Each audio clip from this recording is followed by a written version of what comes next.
Despite the markets opening in the green Tuesday, China has struck a clear and defiant tone to what it has labelled blackmail from the United States, warning that it would fight to the end and take countermeasures to safeguard its sovereignty and development interests. I would like to reiterate that there are no winners in a trade war or a tariff war. Protectionism offers no way out. The Chinese people do not provoke trouble, but we are not afraid of it.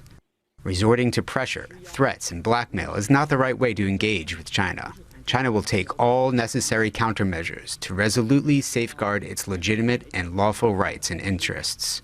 Xian further argued that Washington's posture constituted a grave violation of World Trade Organization rules and posed a threat to the stability of the global economic order. The actions of the U.S. side have not demonstrated any genuine willingness for a serious dialogue. If the U.S. truly wishes to engage in talks, it should adopt an attitude of equality, mutual respect, and reciprocity. If it persists in disregarding the common interests of both countries and the international community, and insists on escalating the trade and tariff conflict, China will, as always, fight to the end.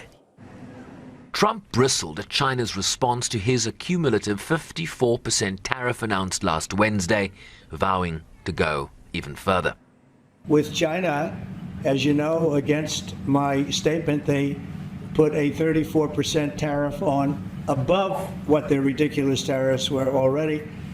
And I said, if that tariff isn't removed by tomorrow at 12 o'clock, we're putting a 50% tariff on above the tariffs that we put on.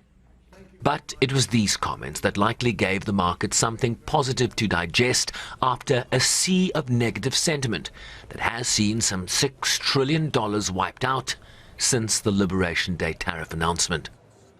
We have many countries that are coming to negotiate deals with us, and they're going to be fair deals, and in certain cases they're going to be paying substantial tariffs. They'll be fair deals. As you know, I spoke this morning with the Prime Minister of Japan, and we had a very good conversation. They're coming. And I said, one thing, you're going to have to open up your country, because we sold no cars, like 0 cars in Japan, and they sold millions of cars into our country. They don't really take our agriculture, a little bit of it just to keep us slightly happy, but they don't take what they're supposed to be taking. So we have a great relationship with Japan. We're going to keep it that way, but they're coming in to meet, and other countries are coming in. While the European Union, which represents an over $20 trillion GDP, indicated a preference for negotiations, but a clear willingness to impose countermeasures in the absence of talks. We don't want tariffs. We want to avoid them. We didn't start the situation. We're trying to fix it. We're waiting for our American counterparts to engage in a meaningful way. 2 things are happening. The first is our proposed response to the US steel and aluminium tariffs. That is being voted on by member states tomorrow. If they give us a mandate to move forward with those countermeasures, I expect that will happen early next week.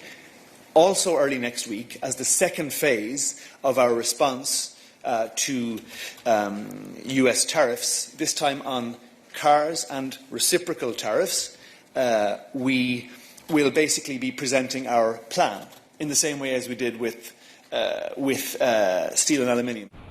And amid all this uncertainty, the question emerges, where to from here?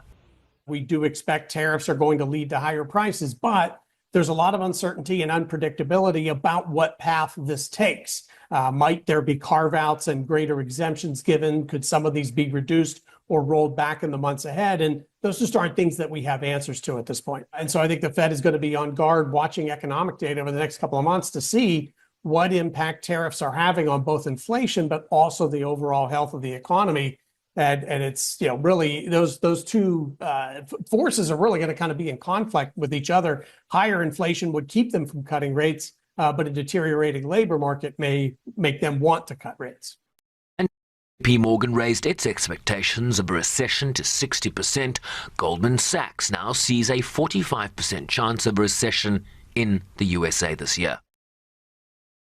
The Monetary Fund has indicated that it was still assessing the macroeconomic implications of the tariff measures, but warned that it clearly represented a risk to the global economic outlook at a time of sluggish growth, appealing to the United States and its trading partners to work constructively to resolve trade tensions and reduce uncertainty.